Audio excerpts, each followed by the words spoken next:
J'ai l'impression de porter un message, quelque chose qui me semble sensé et important, sur lequel le monde va devoir fatalement s'y pencher. Mais est-ce que le monde est prêt à le voir comme ça? Le changement climatique va être assez prégnant et assez fort. On a un vrai sujet qui est souvent, je trouve, très peu traité dans le monde à l'école et que nous on essaie de traiter de faire prendre conscience, c'est qu'il y a le changement climatique. Il y a aussi un vrai sujet d'accès au relais énergie. On n'a pas en gros d'armoire quoi sous le pied. Comment est-ce qu'on arrive à produire sans cette armoire? Tout est possible. Tous ceux qui rêvent, osent, écoutent, travaillent et n'abandonnent jamais. Bonjour Kevin, on est ravis de te recevoir aujourd'hui sur Striou, le podcast qui est dédié à l'agritech en France. C'est un plaisir pour moi de pouvoir te recevoir et que tu nous partages un peu ton expérience entrepreneuriale qui est riche et pleine de rebondissements. Donc bienvenue à toi. On va passer un peu de temps à parler d'EcoFarm. Qu'est-ce que c'est EcoFarm? Qu'est-ce qu'on fait avec l'histoire et comme je disais, les rebondissements qu'il y a pu avoir dans une histoire entrepreneuriale qui est riche.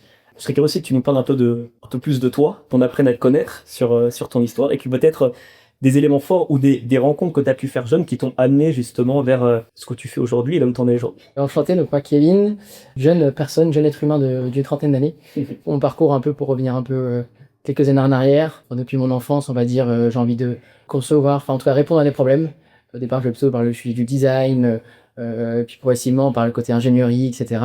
J'ai fait justement l'école d'ingénieur, puis une école de commerce en me disant en fait la meilleure façon de résoudre un problème, c'est souvent par l'entrepreneuriat, en tout cas la meilleure façon d'avoir un impact un peu global, etc. Et en fait, rapidement, pendant mes études, qui étaient un peu en avance de phase avec on va dire la montée globale de prise de conscience sur les problèmes écologiques, j'ai un peu en avance de phase, je me suis rendu compte que le monde tournait pas forcément très à l'endroit, comme en tout cas t'en allais très vite dans le mur, on va dire. Et un peu en m'intéressant à ces questions-là, et en plus un petit peu la réflexion un peu plus loin, en me disant, ok, à l'époque, en tout cas, on commençait à mieux percevoir le changement climatique, mais en fait, en essayant de voir un peu plus large, plus systémique, on se rendait compte qu'il n'y avait pas que le sujet du changement climatique qui était, auquel on était confronté, on va dire. On est à quelle année à ce moment-là? 2015, 2016? 2015, Ouais. Et donc prise de conscience en me disant, mais en fait, il y a un secteur sur lequel il y a beaucoup de choses à faire, c'est le secteur agricole. Sauf que moi, je viens pas du tout d'une famille d'agriculteurs, en tout cas liée, en tout cas directement dans l'agricole, en tout cas pas sur les 3 dernières générations, du monde de la pêche. Donc il y a un peu ce sujet-là lié à la sensibilité, on va dire, agraire, à la nature. à la nature, on va dire. Et du coup, compte à ce sujet-là, mais du coup, j'avais pas forcément bien en tête les problématiques vraiment du secteur, etc. Donc un peu du mal à savoir comment je pouvais trouver ma place. Et en fait, de fil en aiguille, un ami qui travaillait pour Groupama, donc un peu la grande assurance du monde à l'école, est venu me trouver en me disant, bah écoute, moi je vais lancer un projet dans l'agritech, justement, l'idée d'une assurance climatique pour les petites productions, en tout cas sur les exploitations diversifiées en agroécologie. Et à ce moment-là, tu n'as jamais eu contact avec l'agriculture de manière générale? C'est ça, juste par mes recherches, par mes lectures, par ma compréhension un peu des enjeux, etc., mais pas plus, quoi. Carrément. Et en me disant, bah bingo, je vais créer ma boîte, donc rejoindre un projet qui a en phase d'émergence trop bien, sur un sujet qui m'intéresse, c'est trop bien, et ça avait du sens du coup par rapport à mes sujets, parce que l'idée c'est pas créer une belle assurance climatique, c'est vraiment l'adresser en tout cas sur une vision de changement de pratique et de pratique plus durable, quoi. Donc ce projet-là a démarré, je l'ai rejoint, on a poussé pendant 8 mois la réflexion, et puis c'est ce qui m'a amené du coup derrière à entrer dans mon école et à tomber de passion pour celui-ci. Moi, j'aime bien dire que je suis rentré justement pour les questions écologiques, pour les questions de comment est-ce qu'on arrive à diminuer les impacts de mon agricole sur le monde, mais surtout comment est-ce qu'on arrive à l'adapter par rapport à ces changements en cours. Et en fait, je suis tombé passion pour le sujet très humain, c'est des hommes et des femmes, en tout cas quand on s'adresse à des agriculteurs passionnés, c'est des entrepreneurs qui travaillent avec le vivant, qui sont toujours très enthousiastes quand ils parlent de eux, de leur exploitation, de leur pratique, de leur vision du monde, etc. Et donc en fait, on sait combien les changements sont importants d'un point de vue, on va dire, climatique, agronomique, etc. Mais surtout, il y a des vrais gros sujets sociaux, de temps de travail, de transmissibilité de l'exploitation agricole, de rémunération, etc. Et donc finalement, comment est-ce que on peut aider ces personnes-là qui nous nourrissent, qui font que la société globalement arrive à se développer et à survivre, comment est-ce qu'on arrive à eux les aider à affronter ces nouveaux contextes. T'as un coup de foudre ou un coup de cœur presque à la fois sur la découverte avec cette entrepreneuriale, mais aussi, sur la mission de l'essence entrepreneuriale dans l'agriculture, mais aussi un coup de cœur avec les personnes qui sont les acteurs finalement de cette industrie. Ouais, franchement, complètement. Je sais qu'au début, donc, moi je me suis lancé dans l'entrepreneuriat, on va dire dans le secteur agricole. C'était à la sortie de mes études en 2018-2019. Au départ, on m'avait beaucoup dit, tu vas voir, c'est compliqué, le monde agricole il est très fermé, tu vas galérer quoi. Et en fait, j'ai pas tant trouvé. C'est plutôt l'inverse. Alors globalement, évidemment, le but c'est pas faut sourire avec la bonne posture et montrer que tu as envie de t'intéresser, de les aider et pas être là pour entre guillemets à nouveau te faire des sous sur leur dos et voilà juste tirer à nouveau voilà. Mais globalement, comme je disais, c'est des gens qui sont passionnés, qui savent très bien qu'en fait justement actuellement le système agricole et justement le système économique globalement marche un peu à l'envers. Donc évidemment, s'il y a des nouvelles entre guillemets forces vives qui peuvent apporter leur énergie, leurs compétences, être complémentaires par rapport à ce qui existe aujourd'hui dans l'écosystème, et ben tant mieux. Et c'est ce qui fait qu'en fait globalement les gens ouvrent plutôt leurs portes et sont prêts à aider, sont prêts à avoir émergé des nouvelles solutions intéressantes quoi. Ouais, et ce que tu dis, ça, c'est quelque chose qu'on retrouve souvent dans le podcast pour les personnes qui viennent pas du monde rural, on va dire, par leurs parents ou par leurs grands-parents, qui disent, en fait, le truc qui m'a vraiment marqué, c'est la rencontre avec les agriculteurs en eux-mêmes, parce que, en fait, t'as un musulman, moi, je trouve aussi, t'as toujours des rencontres particulières qui te marquent comme ça. Et c'est vrai que c'est très vrai. Et du coup, tu rentres dans ce monde-là, après ces 8 mois d'expérience avec ton associé, et où finalement, à la suite de ça, tu décides de pas continuer cette expérience-là, mais tu vas plutôt lancer EcoFarm derrière. Ouais, exactement. Donc, c'est mon premier projet qui s'appelait Topla à l'époque, comme voilà, bon, ça dans la main et du coup le côté confiance, le côté assurantiel, etc. Il y avait vraiment en tout cas un besoin qu'on avait commencé à détecter et en tout cas j'avais commencé un peu à penser dans ma tête, qui était qu'en fait on avait besoin de comprendre quelles étaient justement les performances, les risques qui étaient sur la ferme. Et c'est qu'en fait il y avait aucun outil qui nous permettait de faire ça. Il a fallu qu'on le développe nous-mêmes en interne voilà, pour adresser ce sujet-là avant de pouvoir développer derrière un modèle assurantiel. Et en réfléchissant un petit peu à tout ça, je me suis rendu compte qu'en fait ce besoin-là de mieux qualifier la ferme, savoir où est-ce qu'elle en est, pouvoir l'accompagner, pouvoir la suivre, pouvoir la soutenir, c'est pas qu'un sujet d'assurance, c'était un sujet aussi qui était pour les banques, aussi un sujet pour les filières, aussi un sujet pour les experts comptables, qui c'est le métier, la banque, les chefs d'entreprise, etc. C'est quoi, justement, aucun outil n'existait. Et du coup, je me suis retrouvé un petit peu avec d'un côté un projet assurantiel qui allait prendre beaucoup de temps, très compliqué pour des jeunes de 25 ans. Il a fallu lever beaucoup d'argent, il y a vraiment des difficultés assez fortes. Un projet qui, plus lié aussi à mes compétences, à mes amours premiers qui sont voilà, ingénieur généraliste, la data, etc., qui était plutôt le sujet de comment est-ce qu'on qualifie la performance, comment est-ce qu'on rend la donnée accessible, lisible pour tous les acteurs qui en ont besoin, les agriculteurs en premier lieu, mais aussi les partenaires. Et donc finalement, j'ai décidé de m'orienter sur ce deuxième projet, du coup un peu un carrefour entrepreneurial à ce moment-là. Et qui était l'appli manquant du premier. T'es sur le premier, t'es non, mais il me manque ça, il me manque pas qu'à moi, et je préfère faire ça par rapport à ma concurrence, bah vas-y, bah go là-dessus. Et c'est comme ça que EcoFarm est né. Ouais, et ce que je m'étais dit, qu'a raison, c'est que je m'étais dit à l'époque, en fait, à la limite, travaille là-dessus, c'est cool si ça marche, et derrière, tu pourras retravailler sur le sujet référentiel plus tard, quoi. En me disant, finalement, dans l'ordre des choses, il était. Et peut-être aussi derrière notre réflexion qu'on a eue, c'est qu'outre ce sujet un peu de l'amour, etc., c'était que c'est aussi ce qui m'a réconforté dans mon choix pour aider les agriculteurs, c'est que leur faire prendre conscience du risque qui pèse sur leur exploitation agricole, les aider à améliorer leurs pratiques, enfin les rendre plus résilients par rapport aux aléas, par rapport au monde qui est en train de changer. Donc c'est déjà une première forme d'assurance finalement, que les aider à évoluer dans leurs pratiques et les aider à évoluer dans la diversification de leur production, de leurs services qu'ils rendent et du coup de leur rentrée d'argent, etc. Donc c'est déjà une première façon de créer de l'assurance de nouvelle génération pour les agriculteurs. Parce que du coup, explique-nous, alors il y a des conformes, ça a 5 ans maintenant, il y a eu plein de développement au fur et à mesure, j'imagine. Mais aujourd'hui, qu'est-ce qu'on propose aux agriculteurs ou à d'autres profils qui vont venir? Comment est-ce que tu dis, on les aide à anticiper le risque? Ou je sais quel est le terme que tu as utilisé, mais comment est-ce que tu les aides aujourd'hui? Explique-moi. Ouais. Alors nous, ce qu'on essaie d'être, c'est et ce qu'on est aujourd'hui avec le client, et en tout cas ce qu'on essaie d'être aux yeux du grand monde et auprès de plus en plus de personnes, c'est vraiment de devenir le partenaire de la transition pour l'ensemble des acteurs de l'écosystème. En premier lieu, nous, on sert d'abord les agriculteurs, c'est-à-dire qu'on va vraiment devenir le partenaire de la transition de la ferme. Qu'en fait, ça va se dérouler globalement en un parcours, on va dire, d'accompagnement. On aura toujours une première étape d'évaluation des performances. Ces performances, on les voit sur deux volets. Sur un volet, quels sont les impacts de l'exploitation agricole sur le monde, ou sur des sujets environnementaux, sociaux, donc le changement climatique, la biodiversité, la santé des sols, l'eau, etc., la pollution. Comment est-ce que vous le mesurez ça? Ça, on récolte la donnée sur la ferme, on connaît les agriculteurs, sur les différents outils qu'ils ont, sur leur comptoir en eau, sur les quantités de produits phyto qu'ils utilisent, sur leur toxicité, etc. Que ça nous aide en fait à mesurer, à scorer, on va dire, leur impact sur le monde environnemental et aussi social. On regarde tout ce qui est sociétal, parce que la transition, elle est aussi et surtout avant tout sociale avant d'être environnementale. C'est déjà comment est-ce qu'on fait En fait, on permet de recréer de la valeur dans la ferme. Comment est-ce qu'on leur rend des conditions de travail plus acceptables pour eux, pour leurs salariés.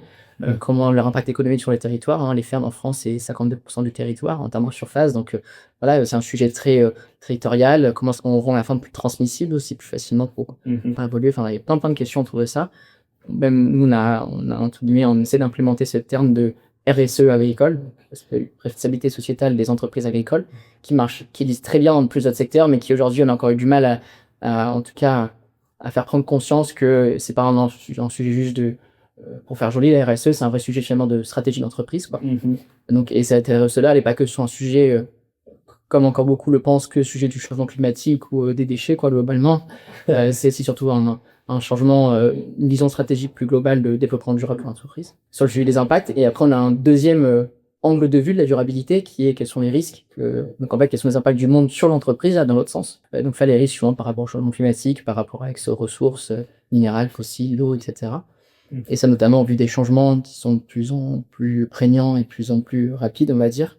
Et donc, cette double approche nous permet derrière, les conseillers, les agriculteurs, identifier quels sont les points forts, les points faibles, les opportunités, les menaces sur la ferme. Parce que sur ce conseil-là, du coup, je me projette. Je suis un agriculteur dans le sud. Je viens vous voir et je vous dis, bah voilà, est-ce que vous pouvez me faire une analyse, je sais pas quel est le terme de mon exploitation. Quand cette analyse est faite, vous prenez en considération du coup les évolutions de disponibilité d'eau, par exemple, sur les 20 prochaines années ou sur les 6 prochaines années, pour justement recommander faire ce scoring. Ouais, complètement. Alors on essaie du coup de l'approcher avec les données qui sont accessibles et ce que la science arrive à dire, on va dire. Nous, on est un catalyseur du savoir des scientifiques, des données qui sont disponibles chez le public, etc., pour les rendre accessibles et audibles, on va dire, compréhensibles par les agriculteurs. Donc, en effet, c'est de transformer ça du mieux possible. Alors, évidemment, on peut être précis, on peut pas dire exactement le moins de 5 mars, il fera telle température, etc., mais on essaie de leur dire globalement sur votre production, au vu du changement climatique, au vu du besoin en eau, etc., des autres acteurs autour de l'eau, etc., vous êtes plus ou moins à risque sur ces sujets-là. Et donc, du coup, après, à vous, en tant que chef d'entreprise, de faire évoluer ou non vos pratiques vis-à-vis de cette information-ci, quoi. Donc, en tout cas, les rendre plus empower, les rendre plus forts, je sais pas comment dire, mais Environnement, je crois que c'est le mot exact en français. Ah ouais, c'est pas comme encore plus dur que le Et donc en effet, en fait, on fait cette évaluation et derrière, en fait, on a des conseillers qu'on a agréés, qu'on envoie sur le terrain pour échanger l'agriculteur, faire un diagnostic, poser ces problématiques qu'il y a potentiellement sur la ferme, faire des recommandations de projets qu'on peut leur formuler. Et avec eux, derrière, on construit un plan de transition sur la ferme de 3-5 ans.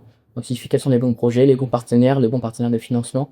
Mettre en place ce projet-là avec les banques, les agences de l'eau, avec du label bas carbone, s'il y a des options de faire du label bas carbone avec des acteurs, voilà, etc. Et derrière, on leur fournit des outils, on les aide à valoriser du coup tous leurs engagements, leurs démarches auprès des différents partenaires. Et donc là, c'est tout le travail qu'on fait sur, je reviens sur ta question de avec qui on travaille, tout le reste de l'écosystème. Notre métier, c'est de permettre au reste de l'écosystème de mieux comprendre ce qui se passe dans les fermes et de pouvoir derrière eux aussi avoir des actions de soutien à la transition.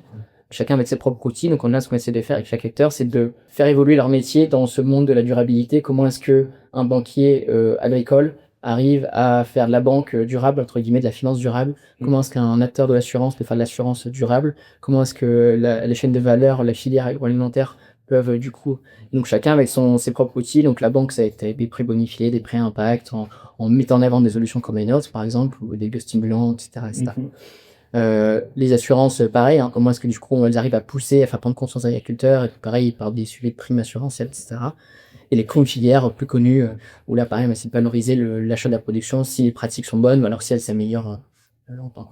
Donc globalement, tu te positionnes comme un acteur, on va dire, unique et unifié sur les sujets de transition. Le volet au niveau européen, c'est vraiment poussé. Alors, je ne sais plus quel est le nom, si c'est... La CSRD, la réglementation européenne sur... Ouais, mais avec du coup des objectifs ambitieux de transition. C'est que la transition, c'est complexe.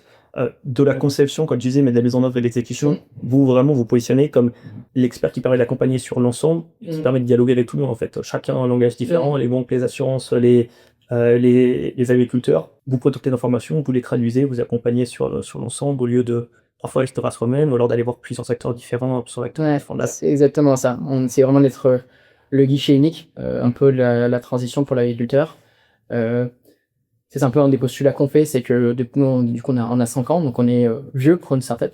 Mais c'est finalement un choix, parce que depuis le début, on n'a pas voulu tout de suite s'insérer sur les sujets du carbone, etc. Il y a été des marchés qui semblaient intéressants, etc. Parce que notre vision de la transition, c'était pas que du carbone, c'est aussi un sujet de, donc pas du carbone d'atténuation, mais aussi un sujet de biodiversité, aussi un sujet social, aussi un sujet de risque, etc. On a toujours avoir cette approche systémique de la transition, on va dire, pour pouvoir proposer des projets qui soient réellement pertinents et viables dans le temps aux agriculteurs. Et par contre, là, en effet, quand il y a des projets qui sont pertinents à faire du label bas carbone, à faire de la valorisation des paiements de services environnementaux, etc., bah, ça, on va chercher les bons besoins. Et ça, c'est le premier postulat, c'est une vision un peu systémique, mais aussi systémique dans l'approche de la valorisation, c'est qu'on pense que il n'y aura pas une valorisation qui sera, on va dire, qui va tout changer. On va dire, c'est pas le label bas carbone qui va réussir à financer la transition de l'exploitation agricole. Ça va être une couche intéressante, mais elle ne va pas être suffisante en tant que telle. Nous, ce qu'on pense, c'est que l'ensemble des acteurs doivent prendre leur part dans ce besoin de transition, parce que, en fait, chacune, la ferme est un élément clé de leur propre modèle économique. Pour une banque, évidemment, c'est leurs clients. Pour les filières, c'est leur approvisionnement et du coup leurs produits qui vont aux consommateurs, etc. Donc chacun a cette nécessité, on va dire, de faire évoluer. Donc chacun a l'objectif, a le devoir de soutenir cette transition-ci. Donc nous, ce qu'on pense, c'est que en additionnant ces différentes couches de valorisation, on va réussir à la rendre la valorisation viable pour la ferme. Viable et crédible. Et tu le dis, 5 ans pour une startup, c'est presque un peu vieux, entre guillemets, mais ça veut dire aussi qu'il y a une maturité de produit et que il y a une vie entrepreneuriale. Même pour toi, c'est presque 6 ans finalement, si on prend les 8 mois top là qui avait juste avant. Avec dans cette partie-là aussi la partie Covid. Donc je pense qu'en tant qu'entrepreneur et humain, tu as dû vivre beaucoup d'émotions. C'est long et dense et court à la fois. Parce que du coup, on est encore au tout début, on aimerait là, on est rentré enfin dans une phase un peu de plus de croissance forte, on va dire. Je suis une hyper-croissance, mon petit cas de croissance rapide. Et voilà, on voit que ça a pris du temps, mais parce que c'est lié aussi à un écosystème, à la maturité de l'écosystème, aux réglementations qui émergent, à plein de sujets, par exemple, le changement climatique de plus en plus fort. Et donc, les gens ont aussi de plus en plus conscience des limites planétaires qu'on a dépassées. Donc, ouais, en effet, après les aventures, l'aventure, elle est. Je repense du coup tout ce qui s'est passé depuis 6 ans. Il y a eu on sent dans ton rire vraiment toute l'émotion et le passif, le passif qu'il y a pu avoir en bien et en plus difficile comme entrepreneur. Ouais, c'est intéressant parce que là aujourd'hui, j'arrive dans les bonnes conditions. Facilement, je serais arrivé devant toi il y a 2 ans. J'étais plus dans des questionnements de est-ce qu'il faut continuer, persévérer, est-ce que je m'obstine dans ce que je fais. J'ai l'impression de porter un message, quelque chose qui me semble sensé, important, sur lequel le monde va devoir fatalement s'y pencher. Mais est-ce que le monde est prêt à le voir comme ça, etc. Donc on se pose beaucoup de questions. Évidemment, si on revient encore un peu en arrière au tout début, on est tout feu tout flamme, mais on se rend compte que l'écosystème n'est pas encore prêt. Donc on commence à développer, en effet, à faire mûrir, comme tu dis, la solution par rapport au marché, etc. Mais c'est ultra riche ce que tu dis, parce qu'on a peut-être des personnes qui sont dans cette phase actuellement, je nous regarde, ou alors des futurs entrepreneurs qui le traverseront aussi, j'espère. Et je pense que ce qu'ils partagent là, ça permet aussi de montrer que c'est normal et qu'il y a toujours des difficultés à passer. Et puis il y a des phases d'excitation hautes et basses, forcément, tellement entrepreneuriat. Et c'est cool à voir, et ça, je suis sûr que ça parlera à beaucoup de monde. Et encore plus dans le monde agricole, ou en tout cas dans la tech, etc., où on voit qu'en plus les vitesses de développement des projets, des aventures sont souvent beaucoup plus longues que dans d'autres secteurs. Et encore plus, c'est les réseaux sociaux où on voit que dans tous les sens, ça bouge, etc. Et quand on voit que ça prend beaucoup de temps, que nous, ce qu'on dit, c'est que quand on implémente, on fait la recommandation à l'agriculteur, il faut au moins 1 an pour qu'elle soit implémentée, avoir des premiers retours prémices de la recommandation, est-ce qu'elle est pertinente, pour que derrière lui-même devienne un peu supporter de l'approche. Tout ça prend beaucoup de temps, parce que l'innovation, elle prend au moins 2 fois plus de temps dans le monde agricole que dans d'autres secteurs. Parce que pareil que, je sais pas, la finance ou l'IT, etc., où on implémente et 2 semaines après, à la fin du sprint, on a déjà les tests retour utilisateur, quoi. Donc, dans l'agricole, faut t'accrocher, quoi. C'est régalien, c'est beaucoup plus fort, beaucoup plus long, beaucoup de choses. Mais faut être prêt, faut avoir les épaules larges et être persévérant. On est porté par la mission. Et tu me disais en off dans ce sens-là, où vraiment sur Cofound, tu as pris le temps de développer de manière solide le business model avant de trouver, avant de faire une levée de fonds. Je sais pas si on le dit ou pas, mais vous prévoyez de faire la première levée de fonds bientôt. Donc c'est un choix qui est pas toujours le même qui est fait, mais donc nouvelle étape de vie, nouvelle milestone, on va dire, qui arrive bientôt. Comme maintenant. Nous depuis le début, on voulait pas rentrer trop vite dans ces questions-là On voulait s'assurer que la solution qu'on proposait était pertinente et viable économiquement. On voulait pas trop vite se jeter dans les bras d'un financeur sur lequel on aurait dû faire des paris forts sur notre développement. On ne savait pas encore très bien finalement.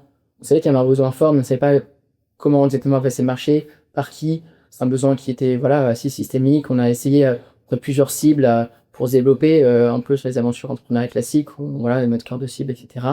L'écosystème a beaucoup changé avec l'école en 5 ans, et c'est paralysateurs du bio, qu'est-ce que le bio se casse la gueule, et c'est paralysateurs du circuit court c'est complètement cassé la gueule. Donc en fait, on a essayé à chaque fois, et puis globalement, aujourd'hui, on arrive à bien se développer, notamment avec les affaires financiers, les investisseurs, les banques. Qu'on arrive à remettre dessus pas mal de force, les coopératives, les filières, là progressivement. Mais finalement, il n'y avait pas de réponse simple, et ce qu'on a vu, c'est qu'en effet, au début de l'aventure, période Covid, juste un peu après, l'argent était facile, beaucoup de boîtes se sont créées, sont développées très vite. Et aujourd'hui, on a l'inverse, on voit beaucoup de boîtes mettre un peu la clé à la porte là, depuis 1 ou 2 ans, parce qu'elles ont fait des paris qui étaient liés aux paramètres de l'époque, qui sont plus les mêmes paramètres qu'aujourd'hui, et donc c'est souvent compliqué d'avoir de véhicules, on va dire, qui sont complètement différents de développement d'entreprise, très rapide avant, les modèles beaucoup plus robustes et rentables aujourd'hui. Et donc, ce qui fait qu'aujourd'hui, on existe encore, on est dans une bonne position, donc on est vieux, mais en fait tout jeune, parce que on a une gouvernance très saine, on sait vers où on va, on a une solution qui marche et sur laquelle on a des super retours. Donc maintenant, c'est comment est-ce qu'on arrive vraiment à grandir plus vite, avoir le plus d'impact possible et des plus résultats possibles. Donc finalement, ce qui est le bon quoi.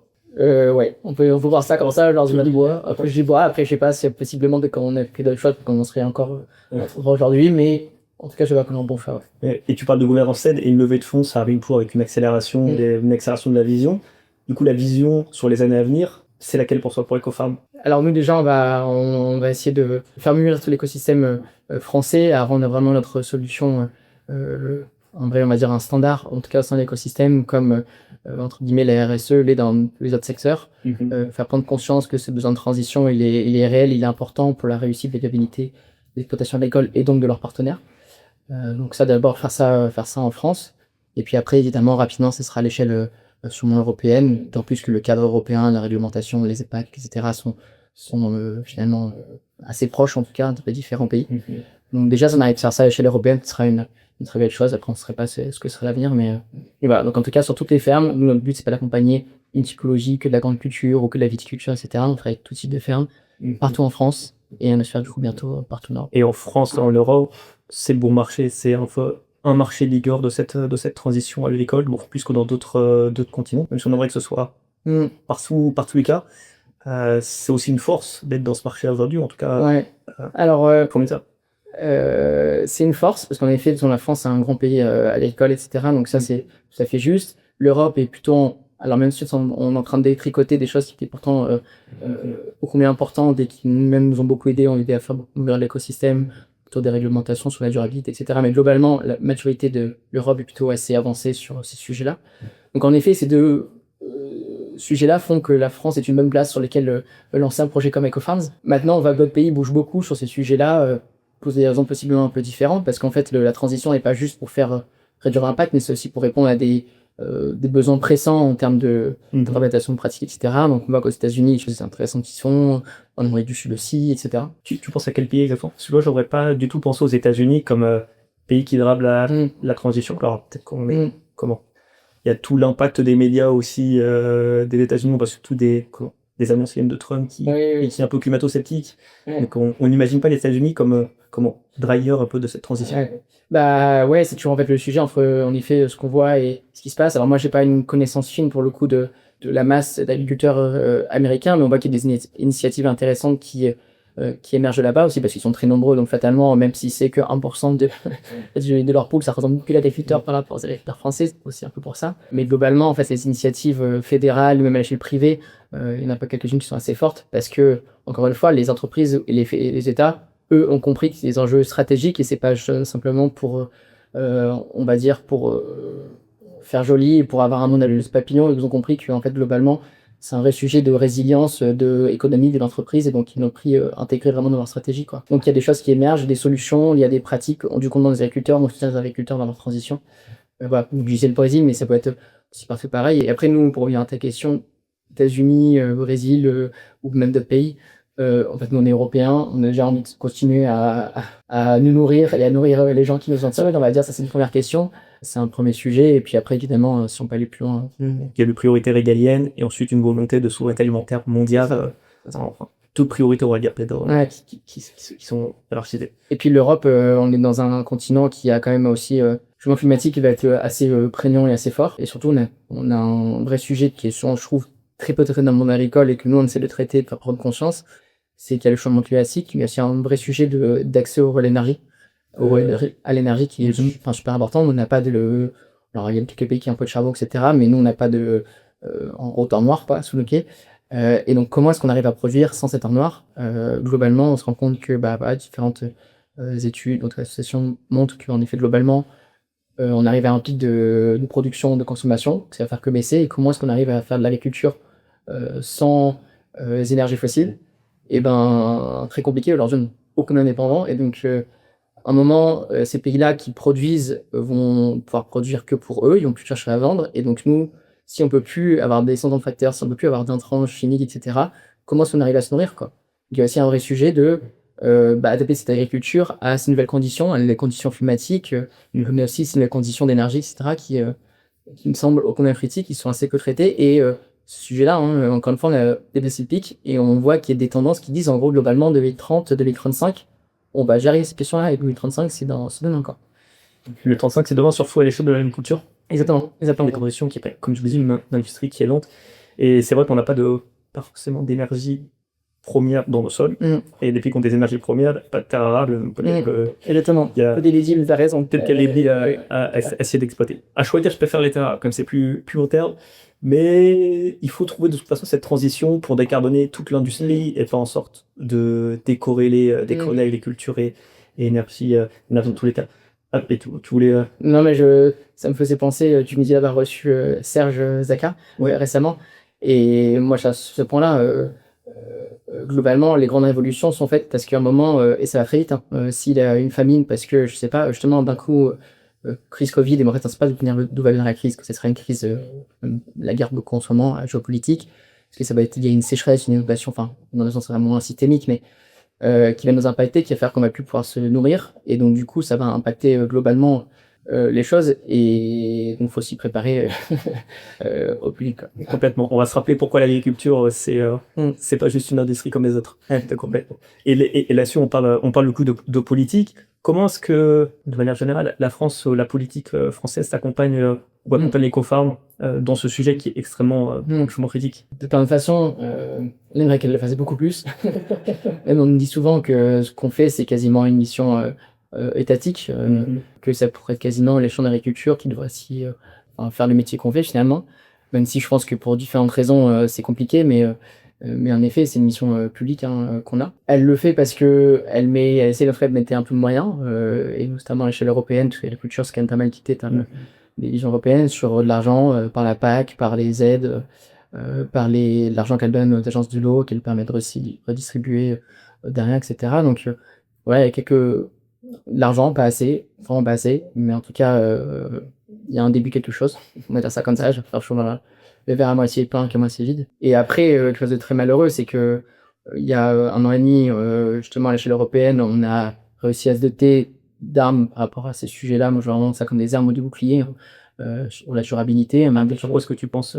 Notamment, il y avait pas mal de lois qui sont sorties, une la plus connue, mais qui est aussi une des importantes sur donc la CSRD, qui est en fait une obligation de reporting extra-financier des entreprises. Les entreprises annuellement ne doivent pas seulement rendre des comptes d'un point de vue économique, mais aussi qu'elles doivent rendre des comptes d'un point de vue environnemental et social. Et ce qui est en fait important parce que finalement c'est l'utilité même d'une entreprise. Une entreprise ne doit pas exister juste pour redistribuer l'argent à ses actionnaires, surtout avoir une utilité sociale par rapport à... Et ça dans des pays planétaires. Donc finalement c'est une sorte de façon de commencer à essayer d'encapsuler un peu le développement d'une entreprise. Et a priori, on le sait, on ira vers là, simplement, voilà, différents choix politiques. Donc, on l'a voté, on a été assez fort, on avance de face par rapport à ce sujet-là. Beaucoup de pays ont même suivi derrière, la Chine s'est dotée, etc., juste à la suite, de ces sujets-là, et en train d'essayer possiblement redétricoter ça, depuis quelques mois, où, du coup, d'un coup, tout l'écosystème qui est monté en compétences, des solutions comme Adobe ont émergé, parce que du coup, sur la base de cette réglementation, tout le monde peut s'équiper et pourra accélérer à ces sujets-là, parce que, voilà. Aujourd'hui, tous les sujets-là sont un peu beaucoup plus mis en pause. On voit que c'est plus vraiment un argument, ce sujet-là. Donc, quand on discute avec des clients, des partenaires, etc., c'est plutôt le sujet vraiment de la stratégie, de l'approvisionnement, de la vision long terme économique de l'entreprise, quoi. Et c'est fort malheureux. Si le sur quelle traction a changé, quoi. Les sujets de travail. Ouais, les sujets de traction, quoi. Faut regarder. En tout cas, c'est mis en pause. En fait, on sait pas encore très bien à quoi va ressembler c'est l'atterrissage de cette révision de la loi, on va dire. Donc, tout le monde attend de voir c'est quel énergie on met, par comment on le met, etc. Mais c'est fort malheureux parce que, en fait, encore une fois, on est en retard. On a déjà, sur les 9 lignes planétaires, on a déjà dépensé quasiment toutes avant bientôt. On est déjà en retard, quoi. Donc, en fait, repère du temps, c'est juste, en fait, on va se prendre encore plus vite le mur. On sait pas quel mur, mais on va se prendre encore plus vite le mur. Et c'est malheureux, quoi. Et le problème, c'est qu'à un moment, comme ils disent beaucoup, hein, cette transition, soit on la fait de manière volontaire, on essaie de la faire de façon un peu juste, soit on va se prendre un mur et fatalement, c'est ces personnes qui seront déjà les plus mal loties qui seront les plus impactées par le mur qu'on va se prendre, alimentaire, économique, etc. Justement, c'est souvent le cas. Et du coup, tu disais, on aimerait que l'État nous soutienne plus. Une question conne, hein. Mais si le ministre était la ministre de l'Agriculture, qu'est-ce que tu lui demanderais aujourd'hui si c'est Guéraud, toi qui es vraiment au cœur de ces sujets et reste dans l'écosystème, qu'est-ce qui serait le plus pertinent? Franchement, si je reviens sur ce que je disais là juste à l'instant, même ce qu'on essayait de faire chez EcoFarms, on essaie d'avoir une sorte de langage commun entre les entreprises, entre la ferme et ses partenaires, pour que les partenaires puissent accompagner les agriculteurs, puissent les soutenir. Et donc, c'est nous ce qu'on a essayé de développer dans nos modèles d'évaluation.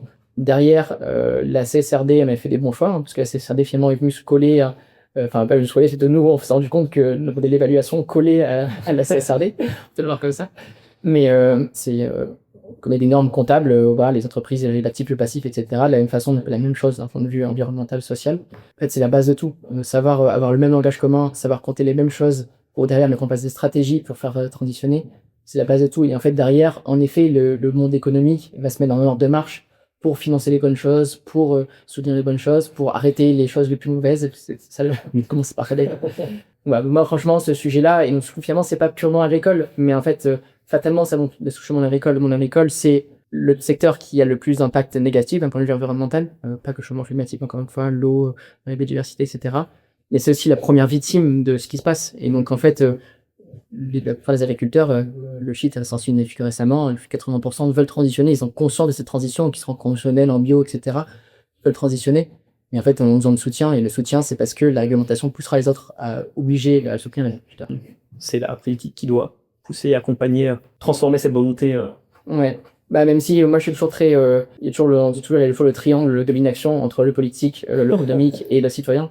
Et je pense que le politique va changer si le citoyen aussi montre qu'il veut aller dans cette direction-ci. Mais c'est ça le problème un peu, c'est qu'il y a un peu on est dans un monde un moment un peu crucial, c'est que globalement, on se rend compte que globalement, notamment les extrémismes, en tout cas les gens qui pas vraiment cette même vision-là, on va dire, d'un monde plus durable et plus juste, émergent. C'est de ma vision des choses, c'est parce que justement, on est déjà dans un monde un peu en contraction, depuis dans un gâteau qui est en train de grossir. En fait, globalement, le gâteau fait globalement à peu près la même taille, et on est en train de même temps en train de réduire, on va dire ça comme ça. Et globalement, il y a les mêmes personnes qui continuent à s'y laver et d'autres qui doivent faire avec ce qui reste, on va dire. Et donc, fatalement, en fait, ces personnes-là cherchent de nouvelles solutions, on se rend compte que les acteurs en place ne trouvent pas de solution par rapport à ce monde-là, et donc ils vont le chercher ailleurs, et ailleurs, c'est les extrêmes. Et le problème, c'est qu'on a un peu un moment critique il faudrait plutôt soutenir des gens qui ont une vision plus long terme, et on va plutôt faire l'inverse, de soutenir des gens qui disent apporter une solution court terme, mais en fait, on se rend compte que ça va être accélérer notre chute. Donc, et démocratiser cette vision long terme pour avoir un projet, on va dire, commun, tous ensemble, qu'on porte tous au niveau citoyen, parce que comme toi, je pense que le départ, c'est le citoyen individuellement de voir le faire. Et les entrepreneurs. Et les entrepreneurs, qui c'est des citoyens, ouais, c'est ça aussi. Mais ça se fera pas, de toute façon, comme tu dis, et ça se contracte déjà, ça s'accélérer. Donc ça sera des sacrifices, et ça peut être accepté que si tu as vraiment une vision long terme, te dire parce que je fais là, ce que c'est pour mes enfants, derrière. Mais de toute façon, aucun parti politique ne peut faire quoi que ce soit pour chez cette contraction. Donc on le subira tous. C'est un sujet, je pense que je suis de la vérité pure, mais en fait ça vient directement, je pense, impacter, et ça va directement impacter même l'émergence de nouveaux projets entrepreneurial ou au sein des entreprises existantes. Enfin bon, je vais pas on digresse. C'est de l'opinion qui nous appartiennent. Mais pour revenir du coup sur sur Ecofarm, c'est qu'on connaît la vision du coup plus long terme, et, on va dire à 5 ans avec les levées de fonds qui vont être faites, c'est renforcer le marché européen, vraiment scaler par rapport au business model que vous avez mis en place sur ces 5 dernières années, et ouvrir de nouveaux marchés à l'étranger, États-Unis, Brésil, potentiellement. Ouais, ça c'est vraiment en horizon long terme. Déjà, si on arrive à le faire bien en France et derrière bien en Europe, ça devient une super chose. Bien faire, c'est outre le faire avec beaucoup d'agriculteurs, mais surtout aider beaucoup les agriculteurs qu'on accompagne. Donc comment est-ce qu'on arrive à leur mettre un maximum de valeur dans cette transition? Comment est-ce qu'on arrive à, soit parce que du coup les faire changer de pratique, le système, des nouveaux, parce que je parle moi pas que pratique, on agit vraiment sur les niveaux à l'échelle de l'exploitation agricole, donc ce modèle économique, mais aussi à l'échelle des parcelles, le changement de pratique, justement des parcelles économiques, quoi. Comment est-ce qu'on arrive en fait à rendre leur système plus résilient, plus performant économiquement, et comment est-ce qu'on arrive à ce que les partenaires remettent beaucoup plus d'argent dans ce qui se passe dans les fermes. Voilà. C'est vraiment ce que tu m'as expliqué tout à l'heure et t'as pas dit ici, c'est que t'as aussi, tu travailles avec des ingénieurs agronomes qui accompagnent aussi une fois l'Ecofarm mis en place, pour continuer l'accompagnement derrière. C'est pas simplement on met un truc et nous on se barre avec une mettre sur l'accompagnement. Ouais, complètement. C'est vraiment être pour l'agriculteur, je parlais tout à l'heure de guichet unique, le copilote encore de la transition, c'est nous on a mis en place des outils d'évaluation technologique pour simplifier leur démarche, pour qu'ils puissent tirer un maximum de bénéfices de leur transition. Mais c'est surtout avant tout une transition humaine. C'est des chefs d'entreprise et des entrepreneurs passionnés, motivés, qui font les choses d'une certaine façon, et il faut les accompagner dans cette prise de risque, les accompagner pour justement le réduire, qu'ils puissent se former, qu'ils puissent prendre conscience aussi, vous mettez à table, c'est la prise de conscience de certains sujets, etc. Pour faire évoluer. Donc en effet, c'est de l'accompagnement humain, d'abord stratégique, ça c'est un nouveau métier qui n'existe pas trop dans l'école, c'est quels sont les projets pertinents pour ma ferme, mettre en place, etc. Donc, dans une agriculture conventionnelle, c'est une convention, une agriculture beaucoup plus stratégique, beaucoup plus complexe, avec beaucoup plus de paramètres à prendre en compte. Là, il faut faire la stratégie. Et derrière, l'accompagnement plus opérationnel, une fois qu'on a décidé les bons projets mettre en place, comment est-ce que c'est quoi le plan d'action, comment je le mets en place et comment je m'assure quand j'atteins les objectifs que je me suis fixé, quoi. Et donc ça, on le fait aussi. Mais on le fait, encore une fois, on le fait pas nous directement.